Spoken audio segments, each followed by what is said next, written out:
Hi everyone, this is Anthony O'Flynn coming to you from the Sunshine Coast.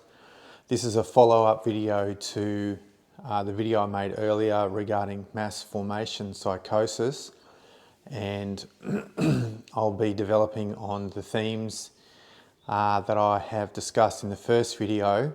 So if you haven't seen that video, I suggest watching it before this one because it will make a lot more sense, as some of those themes I won't repeat in this video. So this is a part 2 essentially.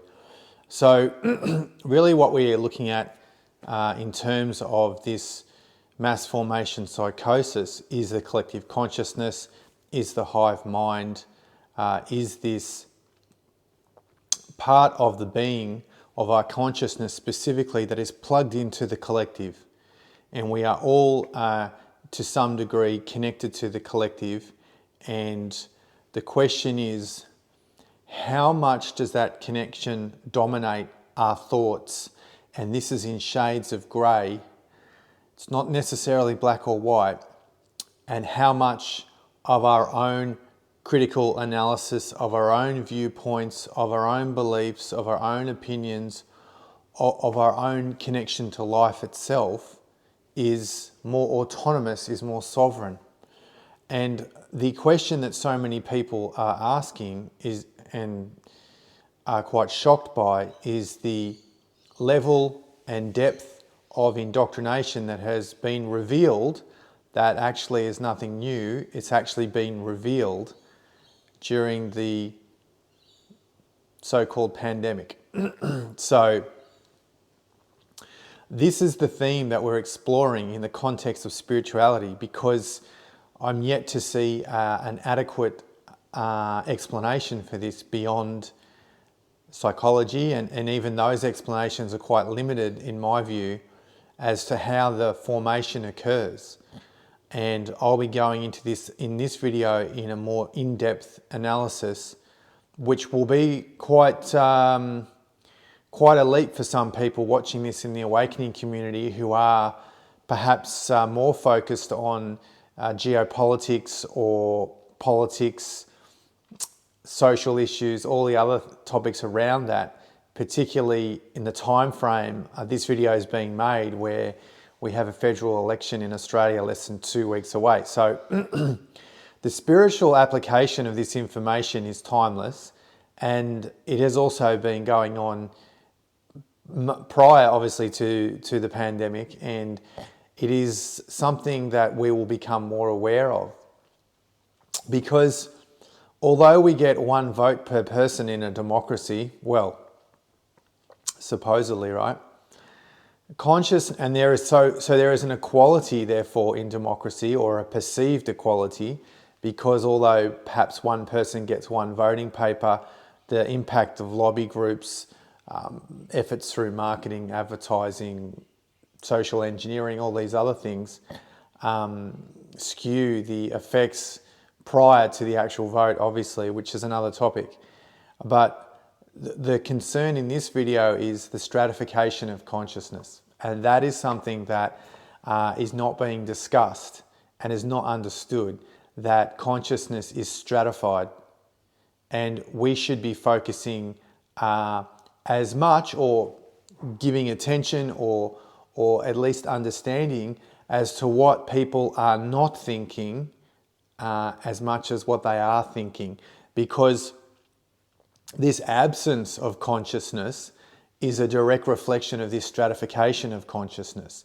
And by that, I mean that there are some people, and all of it applies to all of us actually, going through the levels of consciousness, where simply we cannot get to a point where we can actually experience a higher state of consciousness, because we're just not plugged in. Our soul evolution hasn't yet reached the level where we're able to resonate with the frequencies of that specific form of consciousness, which it's not a bad thing. It's just that we haven't grown into that sphere of consciousness for the moment, for the time being. So when we think of this stratification, yes, we think of it in levels. So our thought forms, our way we experience reality, the way we're connecting to the universe is is frequency specific. It is energy specific. And this means that we are therefore connecting into the hive mind, all of us, and I've explained this in the previous video, but growing out of that, we can actually start to see that there is this connection to something that we could label more sovereign, more autonomy, more like personal power, more true self-empowerment.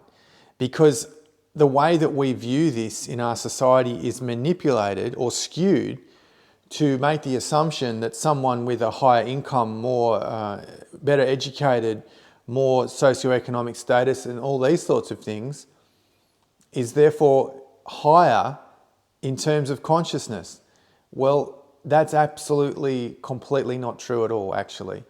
And the perception of it is given off in the external reality that someone therefore is perhaps successful in this view, but consciousness is something completely different. So what I am referring to now is basically these levels and this self-determination which starts to arise as someone starts to develop their own consciousness that is separate from the collective, from the hive mind. And the reason why that so many people have been attacked throughout history and also obviously during this pandemic is when a person reaches this state of sovereignty, of greater autonomy, whatever phrase you want to give to it, they're actually more disconnected from the hive mind, from the collective, which gives them a sense of true empowerment or a genuine higher state of consciousness. And this means that they are able to actually observe their collective. And a person who is completely at the hive mind of the collective is unable to do this. They are unable to observe the collective because they're completely plugged into it. And this is exactly the same as the analogy of a fish being in water, that a fish can't perceive water because it's immersed in the water itself. So this really refers back to this understanding that this stratification of consciousness is like going up a mountain. The higher we climb the mountain, the more we can perceive, the more we can understand, the greater our vision actually is. Because this consciousness, as it is stratified, it's stratified in terms of what we refer to as chakras, which is a Sanskrit word which means wheel. And this will determine the resonance that our consciousness can connect with a certain level of being. And it is always frequency specific. And we are either connected to that frequency or we're not. And the beauty is that we have this opportunity to grow and discover these frequencies and states of being and states of mind as our soul grows. And as an aside note, this is something that I'm seeing a lot personally prior to 2020 and especially in the tumultuous years that we're experiencing now, that it would appear that some people are actually being expelled from the collective because they're having differing views. They've all of a sudden realized that, wow, I'm not running with the herd anymore. I'm actually standing back, having this greater self-determination, this true empowerment, and deciding what is necessarily correct or incorrect, both at an objective level and at a subjective level. So this apparent experience of being rejected or expelled from the collective is actually completely a positive experience, because it shows that the soul is now going to a new level, that the soul is basically growing into this state of greater individuality, greater self-determination, all these principles, greater courage, and all these sorts of beautiful qualities that the higher frequencies embody. So to bring this back to the understanding the chakras, and believe it or not, I'm not known for my drawing, but I just wanted to make reference to these three energy centers and give some context around the explanation as to how it relates to the collective. So we have these ideas of what we can refer to as chakras or energy centers, sometimes spelt without the H. Don't worry too much about the spelling in English. Converting English to Sanskrit is problematic at best. But that's basically meaning wheel. And we have the foundation of our being, which is Muladhara Chakra, Mula meaning root, Adhara support. So it's the building block, it's the foundation, it's connected to the earth itself. And then we have Svadhisthana Chakra, which is the collective. This is basically what I'm referring to as the hive mind, the collective consciousness, where we all connect. And then, of course, the chakra superior to that, actually where it's located in our being, is Manipura Chakra, which is having its different frequency completely. So here, and I'm only referring to these two. In the yogic tradition, there's 7 major chakras. Yes, there's many minor chakras, but in terms of this video, just think of it in the context of 7 major energy centers, but we're just going to focus primarily on these 2, because this is where the collective consciousness is plugged in, and this is where people start to experience greater states of individuality and personal power and starting to be more vertical. So you can see that there is this rising of consciousness, and of course it goes much higher than here, but in terms of the mass formation psychosis, this is where it's actually occurring at an energetic frequency specific level. Now, what's important to take from this diagram, as badly as it's drawn, is here we have 4 spokes or petals in Muladhara Chakra, and we have 6 here in Svadhisthana Chakra, and we have 10 here in Manipura Chakra. This is very, very significant, and of course it increases more and more, but it's not relevant for this video. What is relevant is that this complexity of consciousness increases as the upper chakras are activated. So here we have basic instincts such as eating, sleeping, survival, basically, like the bare essentials for survival. And that's the consciousness that's brought into this more organic way of living related to the earth element. And here we have the water with 6 spokes, and here the fire element at 10 spokes. So that's significant because the complexity of consciousness increases. Now this is important because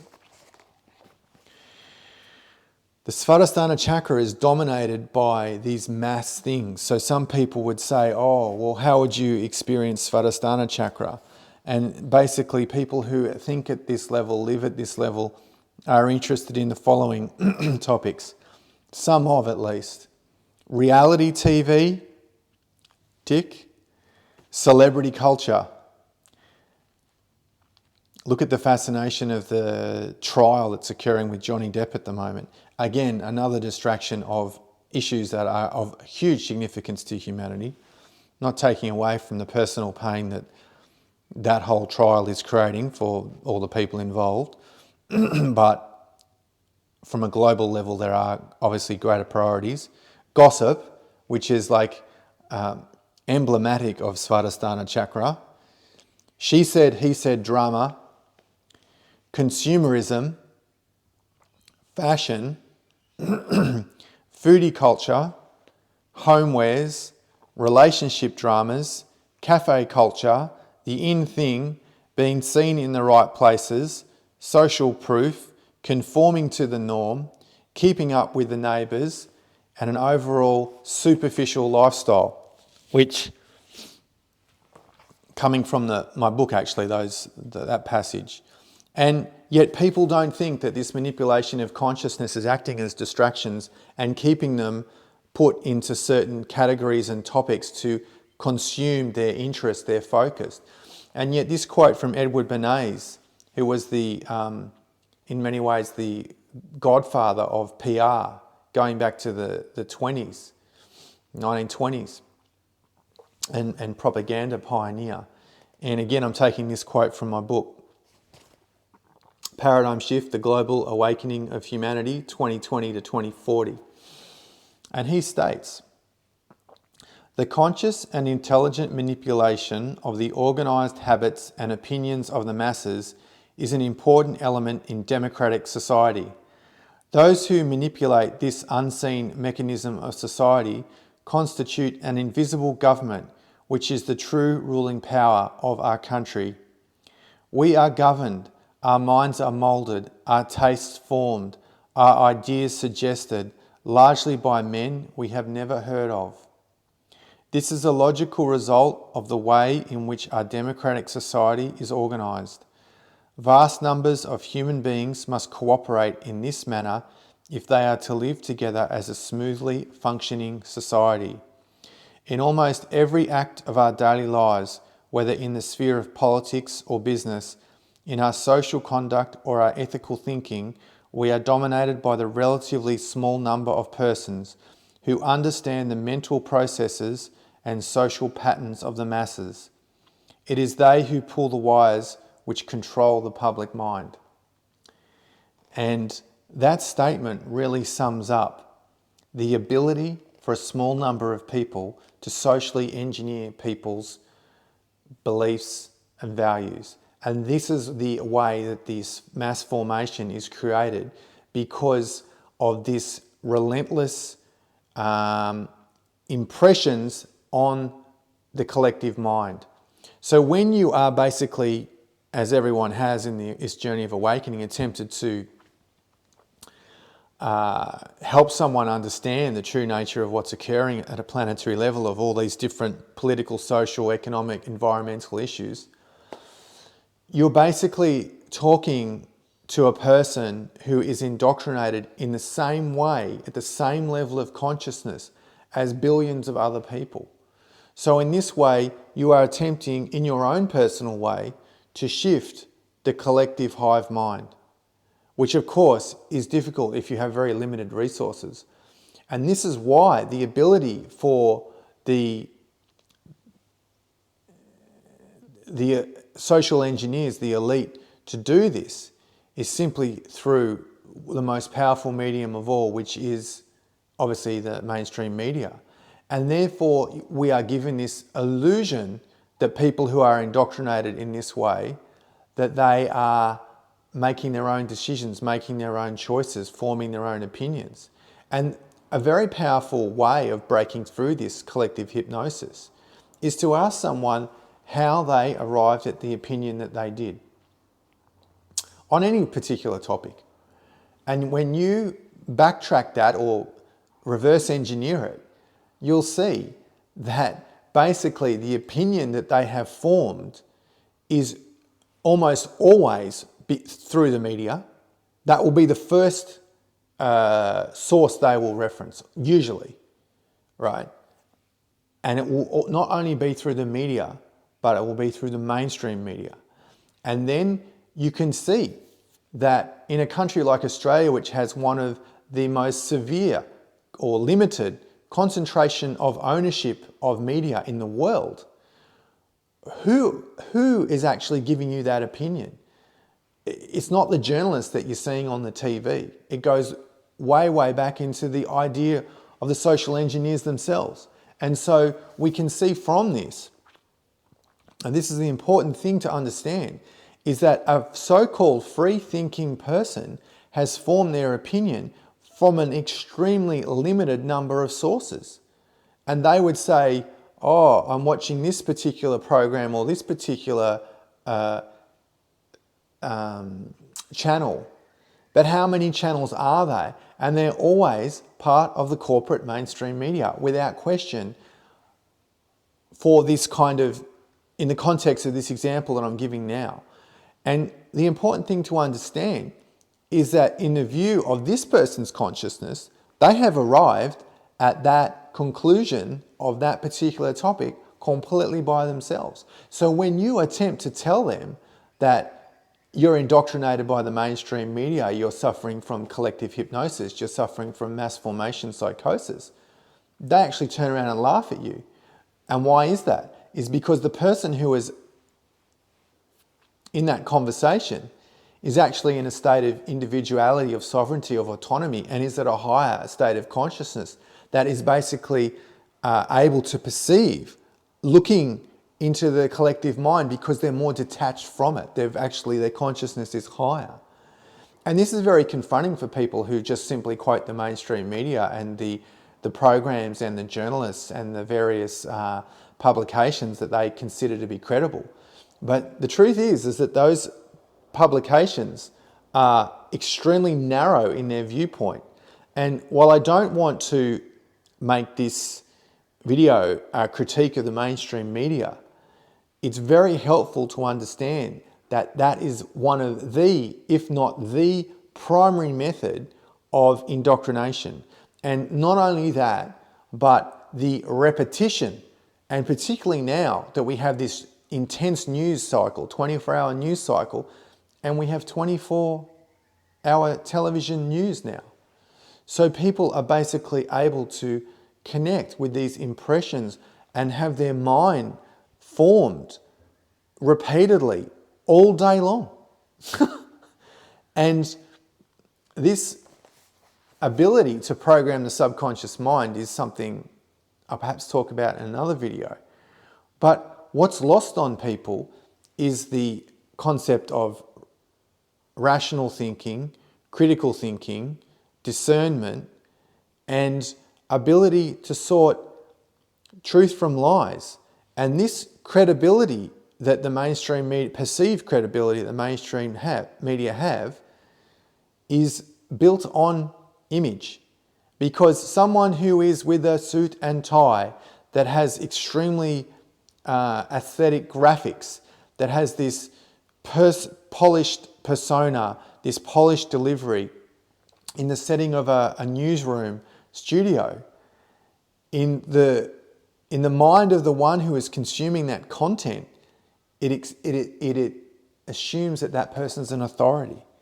And in contrast to people who are perhaps on social media and so on, they are unable to see that the content of the information is what is relevant, not the presentation or the persona or the subtly crafted image of that content. And that is why that information is considered credible. Now I'll read this other passage from my book to give this overview of what I'm discussing here. It is only when a soul has sufficiently detached from the collective hive mind and begins to form their own opinions and views that they will ever understand the principles that are expressed here. A soul that is still completely connected to the hive mind will find it extremely difficult to process this information. The first response is usually to dismiss all of it and then turn to what they consider to be their source of authority, and then refer to that entity, whether it is in the form of a politician, media outlet, or some form of research, to reconnect with the process of indoctrination, which then validates their own position. If they do not have an established view, they will quickly seek one out. Note that this will always be an external source. They are truly incapable of separating their consciousness from the hive mind, as they do not possess the inner resources to do so. Again, this all comes back to consciousness and not intelligence. This is the fundamental reason why the powers that be have been able to control the masses on this planet for millennia. Consider the proposition of how just a small minority control a nation or even the whole planet and implement policies that disadvantage the masses, even when many of these policies are actually against the wishes of the masses. And yet not only does the population comply, but then re-elects the same politicians to office at the next election. Just think about that for a minute. When it is really spelt out, it makes no sense. The electorate may elect another choice, but then that option goes ahead and just continues the same agenda under a different banner, and yet only a minority can perceive what is really happening. And yes, that minority is at least partly having this connection to this sphere of consciousness in Manipura Chakra. So there's a lot to take in there. I'll leave that there, but this is confronting for people that assume that their intellect gives them the ability to assess reality. It is helpful to a degree, but it is limited, and it is only helpful to a certain level. And beyond that, and I've seen incredibly well-respected academics in this conversation around the pandemic and all the issues related to it, make errors that if they could see that they had a higher level of consciousness, they would be completely embarrassed that they'd be making these public statements, because it actually shows that perhaps they're an intellectual giant, but as far as consciousness goes, they're actually a genuine spiritual pygmy. And that's confronting, but this is what the paradigm shift actually involves, because it's a transformation of consciousness. Thanks for watching. We live in epic times.